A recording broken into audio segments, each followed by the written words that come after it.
মাধ্যমিক বিদ্যালয় আৰু বিশ্ববিদ্যালয়সমূহত নিযুত মইনাৰ প্ৰপত্ৰ বিতৰণৰ কাম আৰম্ভ কৰিম। সকলো কলেজত এইবাৰ নামভৰ্তি কৰা ছাত্ৰীসকলে বিনামূলীয়া প্ৰপত্ৰ পাব।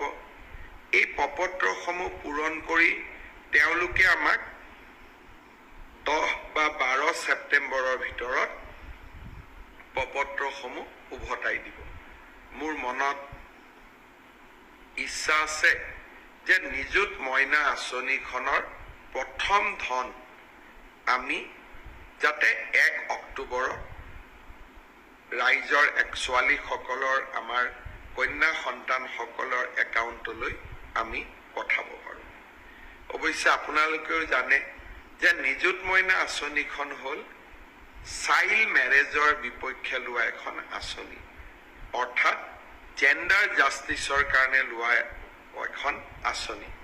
সেইকাৰণে ডিগ্ৰী পৰ্যায়লৈকে যিসকল ছাত্ৰী কলেজত যায় কিন্তু তেওঁলোকৰ ইতিমধ্যে বিয়া হৈছে, তেওঁলোকে আঁচনিখনৰ সুযোগ নাপাব।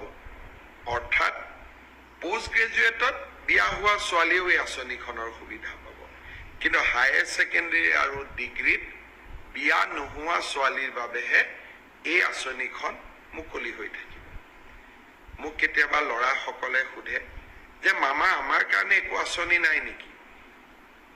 চাইল্ড মেৰেজৰ বিপক্ষে লোৱা আঁচনি এখনত মই ছোৱালীসকলকে অন্তৰ্ভুক্ত কৰিব লাগিব, ল'ৰাক অন্তৰ্ভুক্ত কৰিব নোৱাৰোঁ। কিন্তু ল'ৰাসকলৰ কাৰণেও মই কি কৰিব পাৰোঁ মই চিন্তা কৰি আছোঁ, আৰু সময়ত মই মোৰ ল'ৰা ভাগিনসকলকো মই ভাল খবৰ